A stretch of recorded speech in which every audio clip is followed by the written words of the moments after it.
I'm life and confidence coach Dianna Leeder, and this is my podcast, the Crave More Life Roadshow. It's here we talk about emotional hits and lovingly kicking our own asses to get through them. Just so you know, it always comes down to being your beautiful, sassy self, living and loving from you, no matter what. So join me to hear about the healing journeys of other women, and you just might become a DIY ass kicker too. Hey DIY ass kickers, welcome back to the Roadshow. Today's guest author is Jen Piceno, who wrote chapter 16 in volume 3 of the Ultimate Guide to Self-Healing series called Energetic Womb Healing, Reclaiming Your Feminine Power and Fertility Naturally. As a shamanic practitioner, author, healer, priestess, Reiki master, and channel with over 30 years experience, Jen is sharing her spiritual gifts and accumulated wisdom to heal women in deeply profound ways. Jen uses knowledge of anatomy, energy, and movement that she gained through work in the world of championship dancers and athletes, where she is known as the healer. She has worked with peace elders, monks, nuns, healers, and shamans of all backgrounds in her studies and personal life experiences. Jen holds a multitude of certifications in the healing arts and integrates Eastern and Western modalities with shamanic practices, blending it all with big sparks of magic, ritual, dance, art, alchemy, creativity, and intuitive guidance. Jen offers a variety of workshops, online courses, ceremonies, and personalized coaching. Wow. I'm really excited to talk to you, Jen. Welcome to the show. Thank you so much for having me. I'm really happy that you're here. That is a lot to be offering the world. So, that there are just so many places that we can go with this, and we will, I'm sure. But I want to start by asking you what it was that made you want to come on the show. Your spirit, your personality, and how you are sharing your gifts to help us share ours. I feel like all the experiences that I've gone through and that everybody's gone through are meant to be repurposed into their superpowers, so to speak, or to align them in their purpose on their soul path. So what you do fits into what I do very nicely. We're trying to share the hardships that have now been alchemized. Lovely. Yes. Yeah, I like that. And I do feel a real connection here. Absolutely. So let's just jump right in about your emotional hits, your emotional shit kickings. Tell us something there's so many shit kickings. Which one shall we start with? Put up your finger. 1, 2, 3. Whatever you want to, sweetie. The floor is yours. Okay. Well, first, I just want to say I'm not sure what your audience is as far as if it's male or female, but I work primarily with women, and I work with families as well. And myself, I'm almost 50, right? You don't get this far on your timeline without having some shit happen, to say it bluntly, right? The chapter I shared in the Ultimate Guide of Self-Healing was my fertility battle, which in sense was one of the things that really aligned me with so many people that initiated me on my path that I'm in now as a shamanic practitioner. But it was 10 years of battling that infertility, and it stirred up brokenness, frustrations, confusion, self-worth issues, caused a great deal of marriage problems. I was quite crazy during that time, and uncertainty, so that there was many things that have happened obviously in lifetime, but that one was such a big chunk. It was a decade, of ups and downs and twists and turns and lots of emotions flying around. So I think that, and getting through that, what one of my desires is, whether somebody is struggling with fertility or if it's another issue that they have that's going on in their life that's triggering them, is to help them really truly alchemize the situation and find those little nuggets of gold that are within it as life lessons, because it's my belief that our biggest wounds, our traumas, our fears that we overcome are the greatest medicine that we hold to share with the world and to align with our soul purpose. And for me, the people that helped me when I was just trying to get knocked up, my whole mission was to get knocked up. I didn't know I was on a spiritual path, but I was on a spiritual path. And those people touched me in a way that I didn't even understand at the time. They opened up different channels within me, and the things that they did to me, I'm now doing to help other women. And it's all interlinked and all interconnected. And that's why I say I believe that our biggest wounds and traumas are our most potent medicine. The trick is that those traumas, fears, and wounds can also be our poison if we don't take the time to do the work to understand them and to transform them into what they were meant to be in the first place. Right. So, something like, wanting to get pregnant and not being able to is a big one. And yes, I'm sorry, I should have told you this, but my audience is women. So yeah, there will be a lot of listeners that will connect to that. Absolutely. And I love how you have, you've put that together about, what you're suffering is really what will lead you through. That's kind of my way to describe it. But so tell me a little bit about how you first became aware that that's what was happening for you. I honestly didn't really truly wake up into that until after I conceived, and women started coming to me from that moment, asking me questions because they knew I had, let me back up a minute. Not everybody knew I was struggling because I was a damn good actress. I was in the dance community. I was a professional dancer. I was battling everything secretly for the most part, and getting asked all the time, when are you going to start a family, and restraining myself from punching people in the throat. Yes. It's like the last thing you want to hear when you get another negative pregnancy test or suffer from a loss of a pregnancy. And through all of that, it taught me great compassion for even those types of question asking, but the big aha as far as knowing that was my path, I think it just happened organically, and I didn't know I was doing it when I was doing it. I didn't set out to be the woman who did the womb work healings, but it just organically happened because people started sharing their story with me, and then I shared mine back.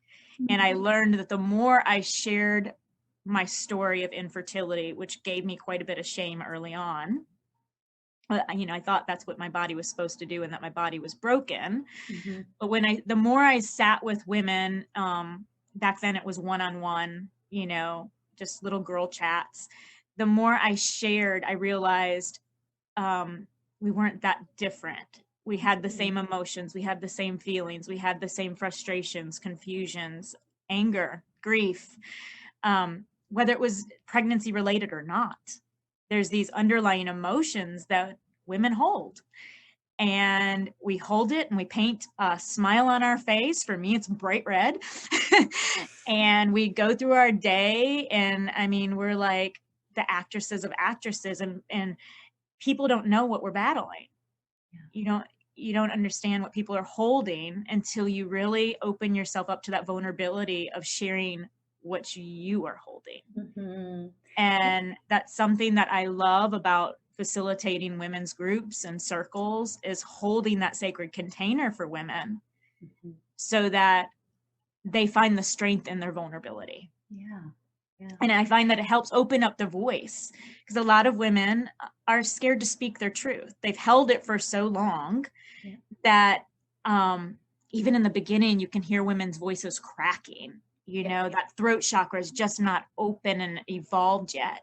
But the more they share that story while getting support from people who truly care and that are going to give them fierce compassion and not judge them, it gets stronger and stronger. And then they align in their purpose. And you see, the interesting part for me is that when I'm in person or even on Zoom, you can see people's faces even change. The twinkle comes back in their eyes.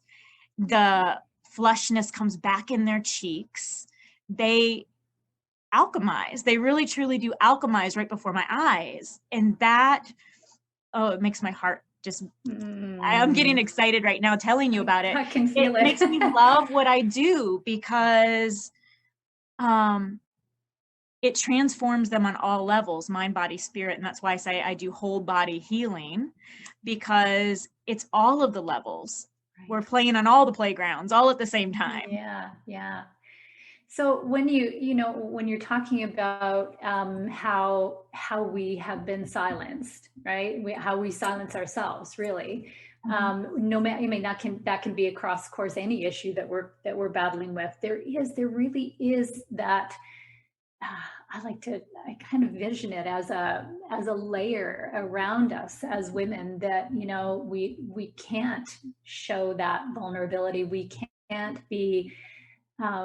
really be who we are with whatever we're experiencing at that particular time. I relate to that a lot. I see that a lot with my own clients. Absolutely. And it's a tough nut to crack sometimes. It's a tough one to, and I also love what you said about, just creating the space for women to do that, to know that they are safe and that they can speak to you and that they can share those things and they can be vulnerable, and it makes them no less the woman that they are, so that's beautiful. I think your practice is awesome. Yeah. Thank you. It's a tough nut to crack sometimes. It's, I tell people the spiritual journey is not fairy dust and sparkles. It's tears and snot and frustration. And it really is. If you do the real work, you've got to dig in and deal with the shit. And it's not for the lighthearted, but it is for the sacred rebels. Yeah. The people that are sick and tired of being sick and tired, right? Yeah. Sacred rebels. Love that. Yes, because when when you're in the midst of something like that, as you well know, there is shame there. There are things that we think in our heads that we, who we're supposed to be, how we're supposed to behave. And frankly, I think that 99.9% of it is bullshit. It is bullshit, but we have that programming. I would have, could have, should have. Yeah. Right? Yeah. And those are so destructive to our inner muse. And what it does is it activates the inner critic. I like to call her your inner mean girl. Yeah. It is the mean girl. It 100% is. It's telling you you're not good enough. You're not smart enough. You're not skinny enough. You're not fit enough, whatever the story may be. And it's a loud voice. For me, going through fertility, I was embarrassed. I held a lot of shame about that. And with miscarriages, I held a lot of shame for that. I thought it was me. It was my fault. I should be able to do this. And you feel like you're alone. And I didn't even realize how many women have suffered from miscarriage. It's a lot. But women hold that grief to themselves. Yeah. And they push it and suppress it so far down, because of that inner voice. And I think if we could just release that a little bit more and realize the art of sisterhood and community, that we could be held up with fierce compassion, and we're all interconnected anyways, right?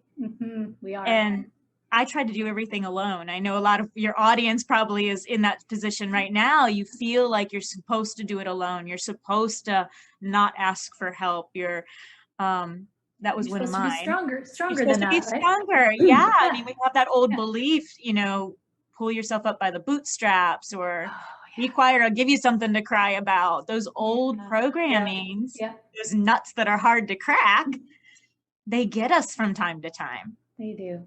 But I think that there is such incredible strength in our vulnerability.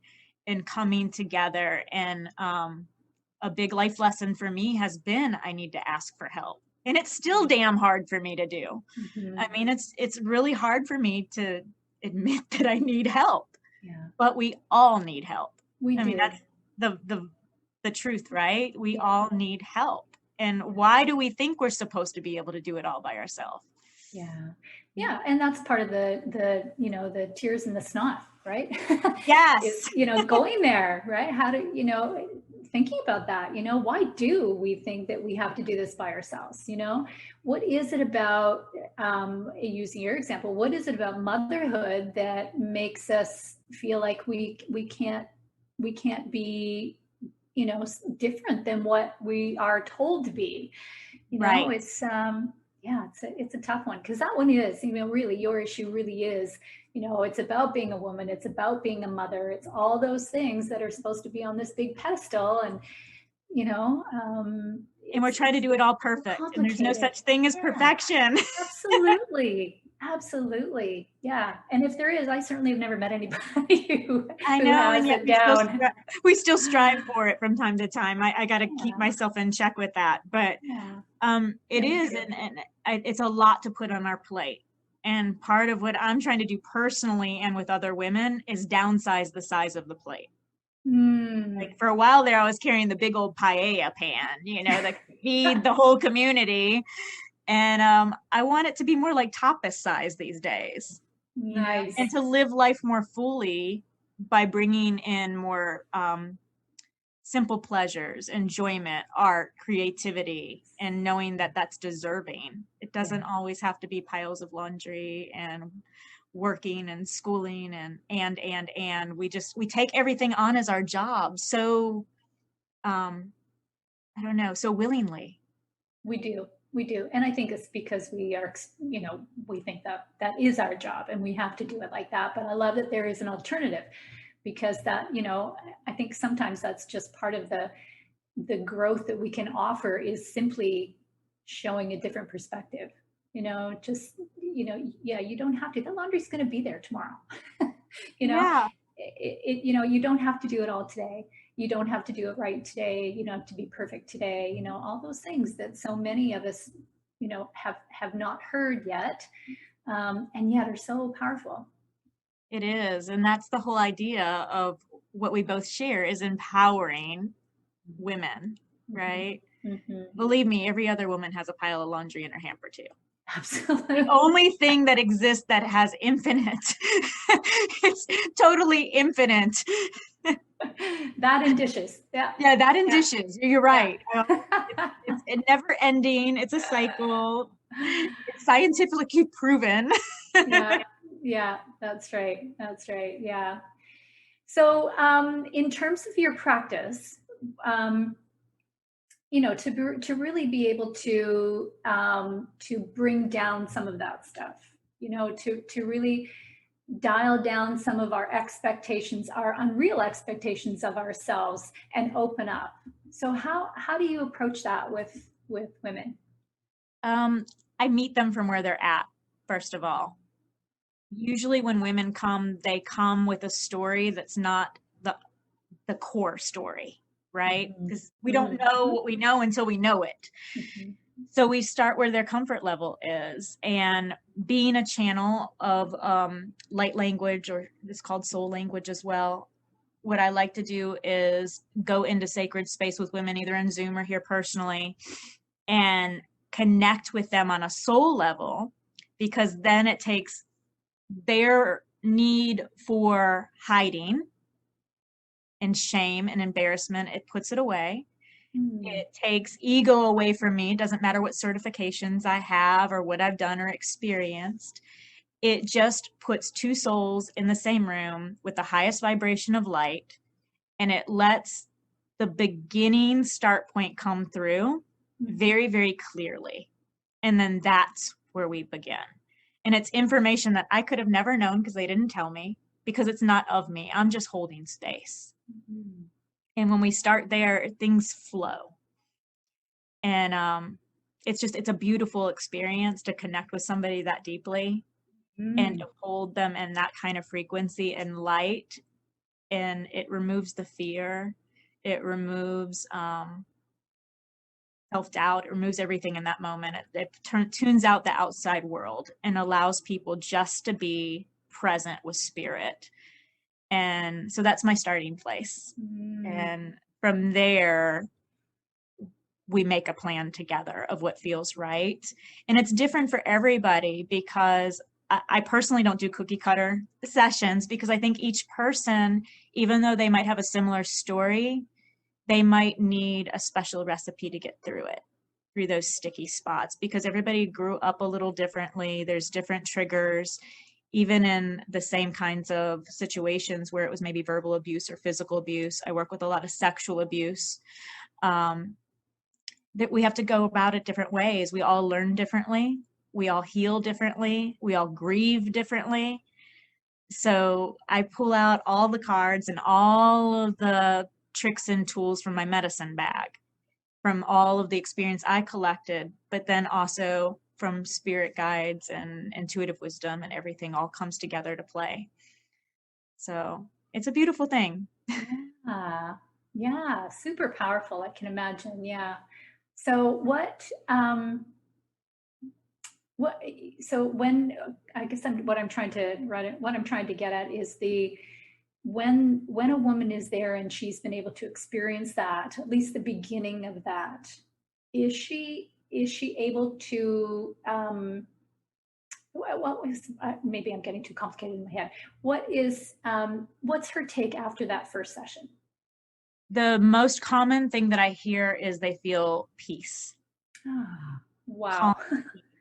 Because it's pure light. It's pure, the highest vibration of light coming through their physical form. And even though it may bring up the things that are ready to heal, it's soft. It comes up softly. It's not the same as going to talk therapy and then pushing your buttons to get to the root. This comes up softly. It's delivered by the highest vibration of light. That may be Mother Mary. It may be Mary Magdalene. It may be God, Jesus, Buddha, whoever wants to channel through, because I work with so many different cultures and belief systems. It's going to come through in the way that they are going to receive it. So that's very important, I think, for people to know, is I don't try to change people's belief pattern in that way. The belief patterns I change are the ones that need to be unprogrammed, the negative emotional beliefs that you're not good enough or worthy enough or those types of things. But your spiritual beliefs will come through at a soul level. And that's what we work with. We work within that realm of your connection to spirit, whatever that may be.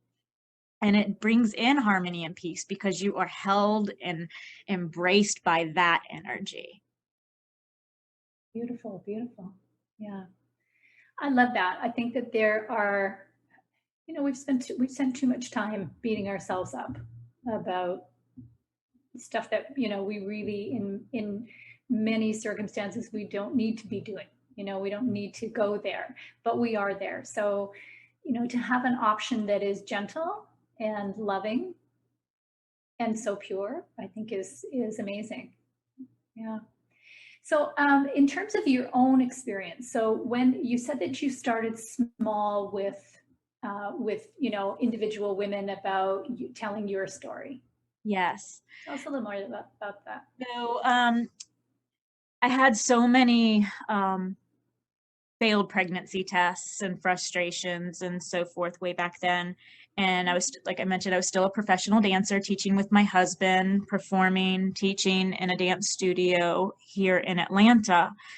And I got so frustrated with all the disappointments that I said, okay, I'm done. I'm emotionally done. I'm not trying anymore. And I decided to take a break. So trying, but not trying, meaning I'm not checking cervical mucus. I'm not doing temperatures. I'm not getting probbed on or treated like a lab rat. I'm done. And my way of being done, being the geek that I am, was I went and enrolled in massage school to take my mind off not getting pregnant. It sounded logical at the time. I was like, I'm still a professional dancer. I figured I'm going to go to massage school. People get hurt dancing all the time. I would be able to take my mind off things and fix and help people that were on our dance team. So I went and I enrolled in massage school and still continued teaching. And through that, the woman who enrolled me, her name is Lori Craig. She's one of my favorite people in the world. She's the owner of the massage school. I get in there in her office, and some of the questions are you pregnant? I'm like, great. I'm going to get triggered even enrolling in school. I'm like, are you kidding me? It's like a big cosmic wink. And I cried. I started crying. And I didn't want to put no. For whatever reason, check marking no triggered me. And she shared her story with me of infertility and her own battles. And I connected with her at a soul level. And she's probably one of the reasons that I've had courage to share my story with other women. It was the first time I met her, and she just opened up and shared her story with me. And eventually my husband convinced me to try one more time, and that was the time that I got pregnant. But through that whole massage school process, I always talked to clients when I was dancing, and I had started massaging people that had issues, and I had taken some courses for pregnancy massage and hearing those women's stories. So the opportunities just started presenting themselves. I wasn't seeking it out, just, you know how that goes. People just finally appear, the cosmic hits, the divine winks. People just started showing up. And being a dance teacher, you were somewhat a counselor. It's kind of like, being in a hairdresser or a bartender. Everybody tells you everything. And so instead of me just listening, I started sharing. Nice. And same thing with massage. People, I was putting my hands on people's body and feeling their pain and hearing it. And as an empath, really feeling it. And just started sharing. I mean, I think that's what we all need to do. Instead of just holding it in, I listened, like intentfully listened, and I felt with my whole heart. And I just started trusting that they needed to hear that they weren't alone. Right.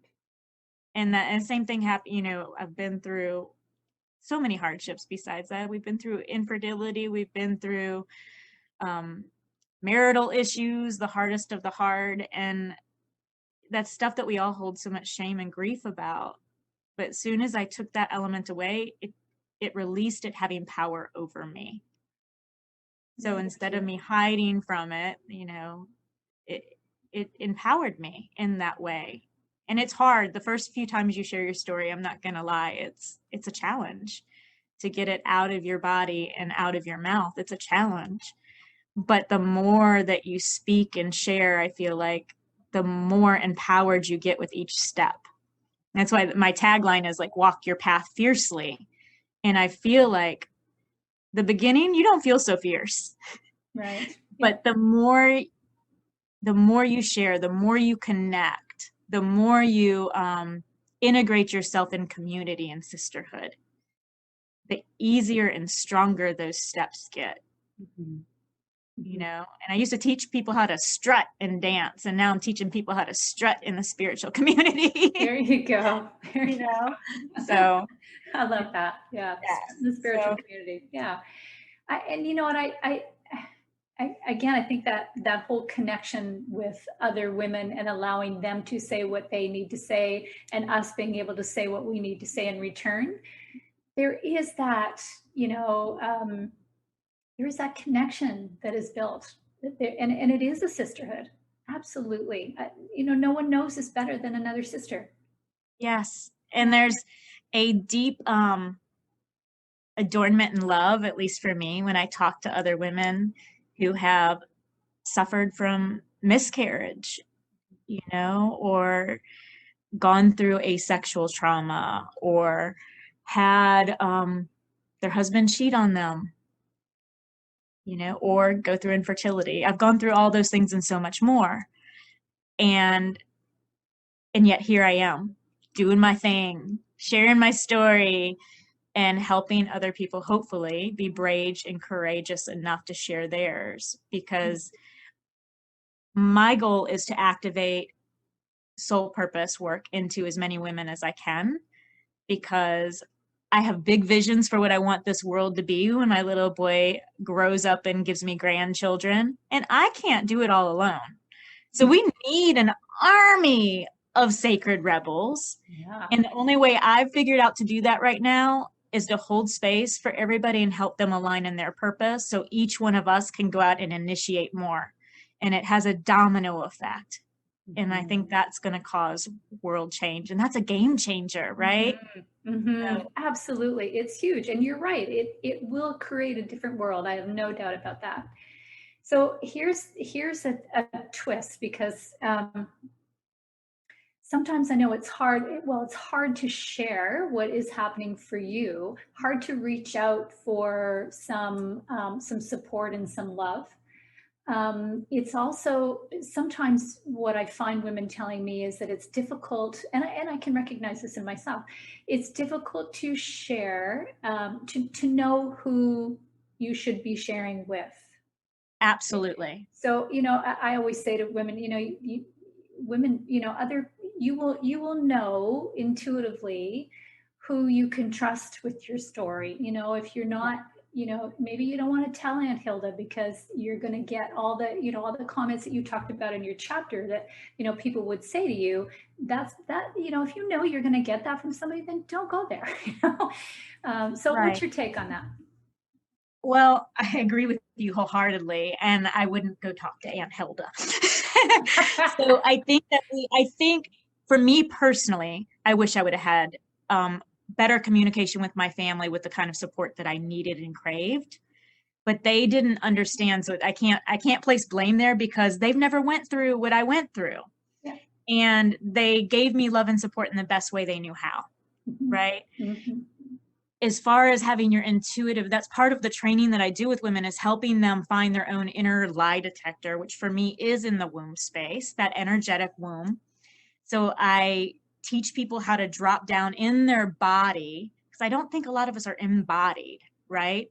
We're connected to spirit, and sometimes we get on this path and that part feels really good, but then we have this disconnect. And I think it needs to be anchored in. And when we anchor in and we trust that intuition and we trust our inner knowing without letting the inner mean girl, the inner critic, take over the conversation, we know what we know. You know who you can trust. And you can't trust everybody. That is the truth. It may be a sad truth, but it is the truth. You don't need to share with everybody, but if you share with the right people, then you'll be led to the next right person. Right. And the next right person. And I believe that when you open that space up to yourself and you give yourself permission to make the next best step, those things align. They start to align with great purpose. And tapping in, anchoring in. I call it like your own internal check-in, and letting that be your truth, and just like listen for the internal yes or no. Sometimes you might get a warning sign. Yeah. And you know what, just to give a little love into Aunt Hilda, not all of us are in the space to be able to hear. We're not listening from that place either, from our insides. We're our responses sometimes are controlled by what expectations are on us. So yeah, I'm going to give her a little bit of love there, but yes, to be able to anchor, I think it's a great, the visual for me is incredible as you say that, that anchor that really is there. And I really believe that's our core, and that is where our strength is. I call that your deep core, right? It's right there. And as soon as you are aligned with it, life changes. Absolutely. And I think most of us go through life going from headspace, right? We're trying to fix everything. And if we could turn that upside down like a handstand and go from that pit of your belly and connect that with our heart, and make our decision making from there first instead of the other way around. For me, that has made all the difference in the world. Yeah. All the difference in the world. Because that mean girl, she's not below the head. She's Mm-hmm. all up in the head. So if Mm-hmm. we could just take that off, turn it upside down, and that does help you anchor automatically. So you're grounded but connected. Yeah. It's a both and. Yeah. I love that. I love that visual, and I think it will be really powerful, for women to when they are, especially when they're in that headspace that is, either ready to take them down the rabbit hole, or just be, creating additional triggers for them, whatever it is, to really, to sit and get quiet and then think about that whole turning it upside down. I think that, I think it will resonate with a lot of women. It is with me right now, just kind of the visual of seeing, the flip, Just flip. that's awesome. Yeah. And we all go into headspace. I go in headspace all day long, but what happens is the more you practice flipping it upside down, the easier it gets. You're like, oh, I know what I'm doing. Snap, turn that around. Like you just, oh, I know what I'm doing.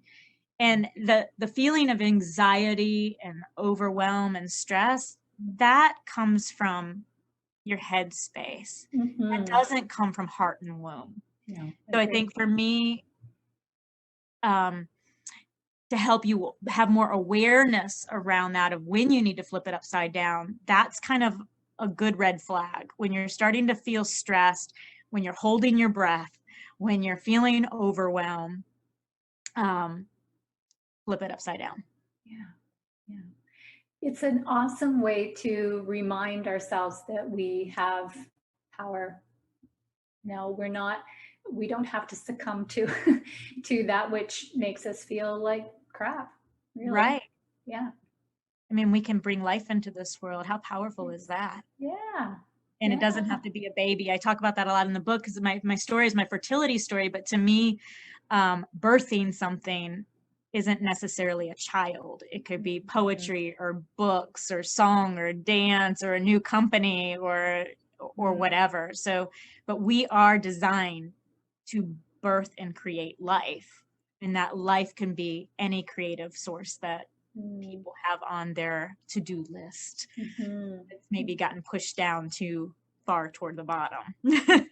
Yeah, because when we get muddied with stuff in our heads, and we're responding from whatever is outside of us, all those expectations, you don't take the time to do that flipper. You don't take the time to just listen to what's there and know, the beauty. Then you don't get to experience that beauty either of making that connection and doing something that really is your purpose. Yeah, your purpose, or just dreaming big. And I joke with my girls about that. I'm like, if your dreams don't scare you a little bit, you're not dreaming big enough. Yeah, I love it. And just bigger, bolder, and start pushing it up to the front of the list, because we trick ourselves into thinking we don't have time. And I think that's one belief we all need to work on breaking. There is time. It's just putting what matters in the right position. Absolutely. Yeah, I agree. It's very easy for us to say I don't have time, or I can't because someone needs me, or even to deny where we are and what is happening for us in a way that is dismissive of it. It's not honoring who we are, and our power. It's honoring what's out there. It is. And a lot of that's our programming of how we grew up, I think. We were so I learned this way anyways. I grew up with an incredible strength of women that were caretakers. So I'm a recovering queen of codependence. I still have the crown over there somewhere. It come out and I put it on every time, from time to time. But what I've learned is that I am a caretaker at heart. I love taking care of people. But if I take care of myself first, then I'm so much better at doing the other things that I want to do and that I get joy from, for me and for others. And by writing this book, I've also learned me taking that time to do it was incredibly empowering for me. But I also taught my son that dreams can come true. And that me being important, I'm also telling him early on, like the value of a woman is not just to clean, cook, and take care of people. I'm letting him know that my dreams are important too. And his dreams are important. If he sees me going after and accomplishing my dreams, I'm pretty certain that he will be brave enough to go after his. Yeah. And I think sometimes in motherhood, we forget that because we think we're just supposed to take care of the child, which is one of the biggest gifts I think that we can do. But we also need to mold them into knowing what is possible. And limitless possibilities feel real good to me these days. Yeah. So I feel like, they're always watching. There's sponges. And even if it's not your own child, it's your nieces and your nephews and the kids in the neighborhood. They see what we're doing. Yeah. And they feel our energy and they know at a deep level. Yeah. Well, I think kids, from my experience, kids are way more intuitive, easily intuitive. Oh. They haven't lost it all yet. No, they haven't, and they're great spiritual teachers. Kids are honest. Like, if you really want to know the truth, just ask a kid. Yeah. They will tell you, and it's unedited. Yes. So, yeah. But it's really great. And, me doing my book, part of Aiden's struggle right now is writing. We've learned that he's dyslexic, and me writing this book is helping him get courage to write, which is something that he really did not like doing. And we've learned how to work around it. And we're using microphones and documenting his stories and realizing what an incredible storyteller he is. And so me being an author has encouraged him that he can be an author too. Yes. He just put the pages together a little differently. Yes. So it's been a great experience altogether, but that's what they're spiritual teachers, like they give us and we give right back. It's really beautiful. It is too. Yeah. And I love your message about needing to be a model, needing to show our kids and any children around us that we need to be strong, right? We need to do what's important to us and that matters. It does matter. And I think it's so important for them to see, know, feel, and hear that it's okay that we want to matter and that we do matter and we're taking action steps towards our dreams. Yeah. Instead of tucking it aside. Because if I continually just saying, I'll get to it later, then he's going to take that on and he's going to model that to his children too. Yeah. I'll get to it later. Yeah. Instead what else? I'm sorry, go ahead. No, go. Sorry. It just made me think about how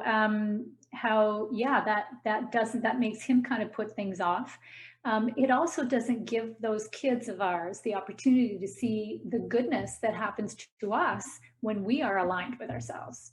Yes. Like we show up differently. We are kinder, we are softer, we are more caring and more loving, and and we're not triggered as much as maybe we would be by the inner mean girls. So right. Beautiful. We align the whole energy in your house shifts. Like, I don't know about you, when you did volume 3, didn't you feel like you were on a high? Like Absolutely. The energy was the frequency goes up because you accomplished what you were set out to accomplish, yes. And they feel that. Like, we did a big celebration, me and him. It was beautiful. It was a shared experience. It wasn't just my success, it was our success. And especially with it being the fertility story. I mean, he was the reason that was written. Yeah. So it's really cool. But I love showing them instead of just tucking it aside. So many generations of women weren't as lucky as we are today. I think that they have an opportunity to make that choice. And those that walk before us, like, I feel like we're also giving them a big, we're embracing what they did for us, those who walked before us, our ancestors, our elders. Like, us being successful, brilliant, magnificent women sharing our voice is quite a gift. Isn't it? It's quite a gift that not all were able to have. That's true. And I think, though, in that way, I think that we are the legacy of those women that came before us. Yes. we're doing what they probably needed and wanted to do themselves. But yeah, as you said, they couldn't. It was a different time back then, right? Yeah. And just the fact that we are allowed to dress how we want and express ourselves in those ways, all of the different things that we do, voting, everything. We are so blessed that we can pull that thread through our lineage and gift that to our ancestors that way through what we do next. Because when we heal ourselves, we heal our lineage. And I feel like gifting that back to them, of us not holding back anymore or playing small, I think that's a huge gift to our spiritual blueprint. Yeah, I agree. We're not alone. No. It's not just us. Yeah. It's not. And it affects the future generations, Yes. right? Yeah. So it goes both directions. When we do healing work and energy work with women, at a minimum, it goes 7 generations back and 7 generations forward. Wow. So it's incredible that one brave woman does all that. Yeah. Right. And as you heal that's why I say healing one at a time, it heals the world, because it's math. Yeah. Mathematically, it's awesome. Yeah. 7 back and 7 forward. And sometimes it's more. I mean, it's very common. I work very much with the ancestral lines and the grandmothers, especially on the feminine line. The grandmothers will come up and they'll stand with you and they'll stand for you. And they want that healing through the lineage too.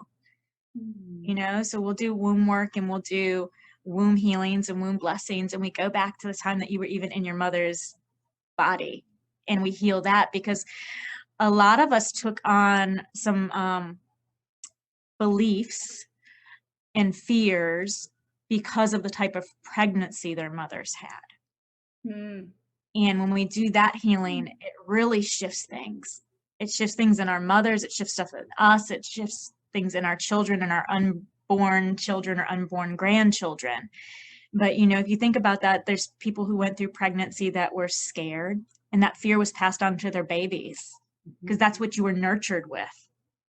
Even if you were loved and adorned, that fear still comes through. That's what your energetic field was while you were in the womb space. Or if it was an abusive relationship or a verbally abusive relationship, or fear of money can bring in all of that money junk that some of us carry, scarcity, the feelings of scarcity and not having enough. It comes through our wombs, but all of it is healable. And that's the beauty of the work. Fascinating stuff. I love it. The interest for me is that I've been doing a lot of ancestry work myself, just research into my family and on my mother's side, and some of the trauma, although it's hard, it's not clearly documented, but when you put it all together, you can see the story, and the trauma is significant.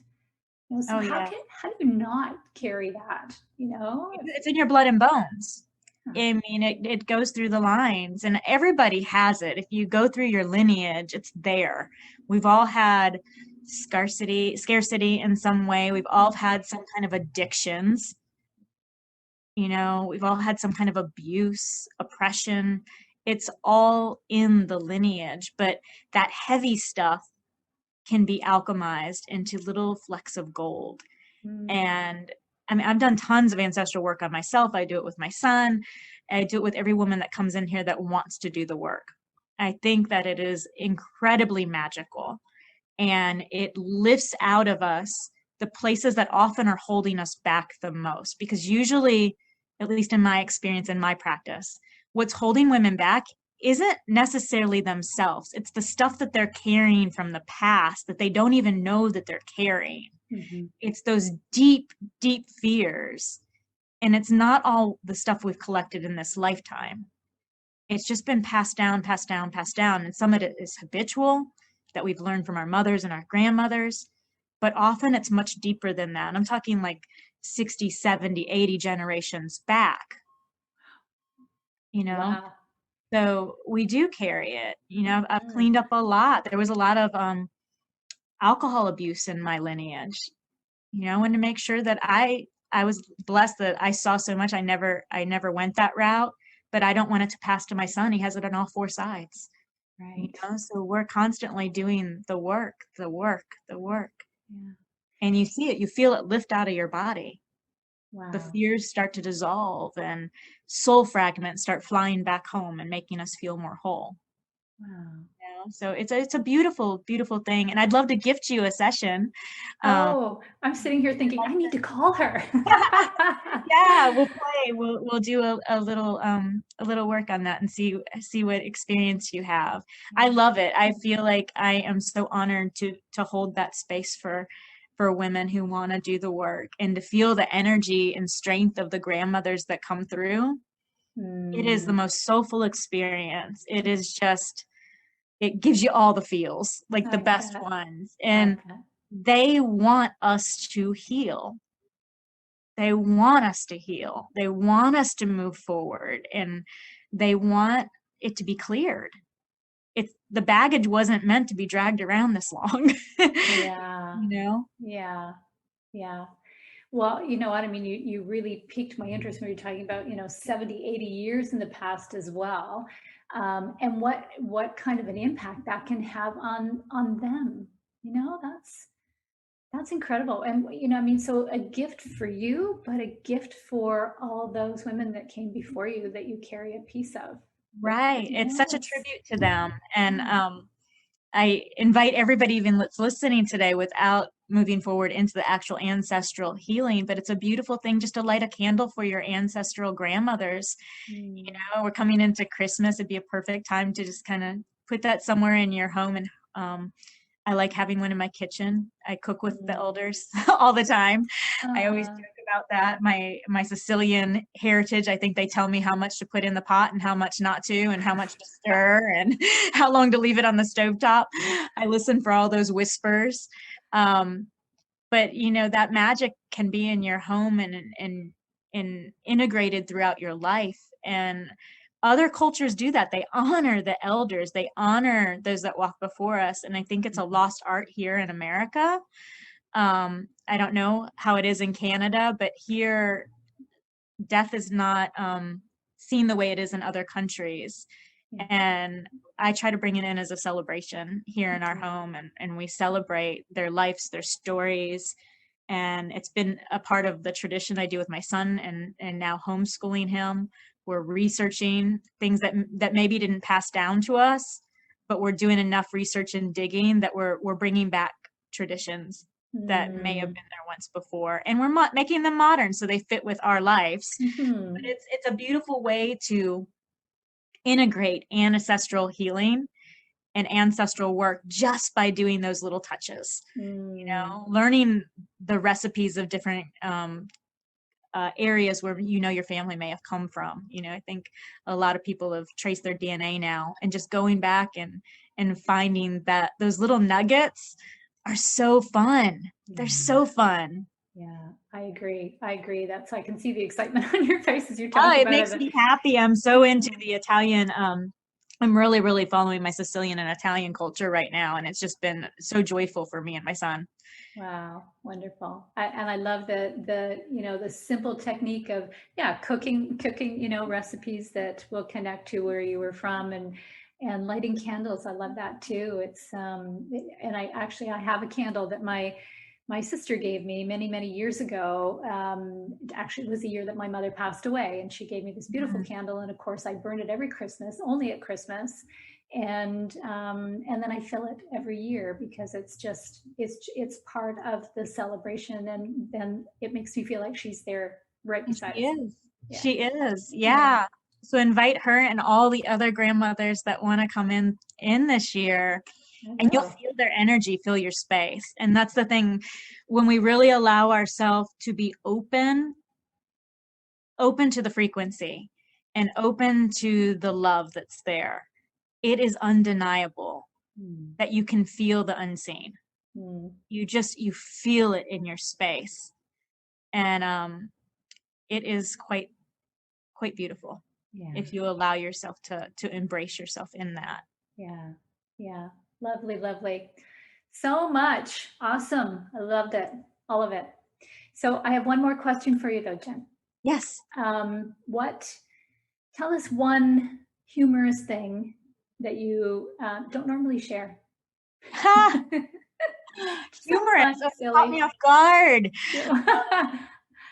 Well, we get kind of serious on this podcast sometimes, not all the time, but sometimes. So yeah, just a little silly, little fun thing. Silly, fun thing. Okay. I don't know why, maybe because we were just talking about the kitchen, but one of my favorite movies is Ratatouille. Oh, cartoon. I love the Ratatouille movie. I love the cooking rat. He makes my heart happy. I love it. I love it. That's awesome. Oh my gosh. So great. Jen, this has been awesome. I thank you so much. It's been awesome to get to know you a little better and to hear everything that you're into. And I really appreciate you sharing your story. It was awesome. Thank you. Thank you for having me. And we'll get together soon to play with your ancestors. Oh, yes, we will. I love that. Yeah, for sure. So listeners, thank you too for showing up today. Every little time, you show up, even if it's just for a few minutes, any connection you make is good. It's all good. And it's a little bit of kicking your own ass. So please show up again. And you can find all Jen's information, her website, her social media links, all that stuff will be in the show notes today. So check her out. Because I just can't resist. It's gonna be great. I'm really excited. So take care, everybody. Thanks for showing up, and we will see you next week.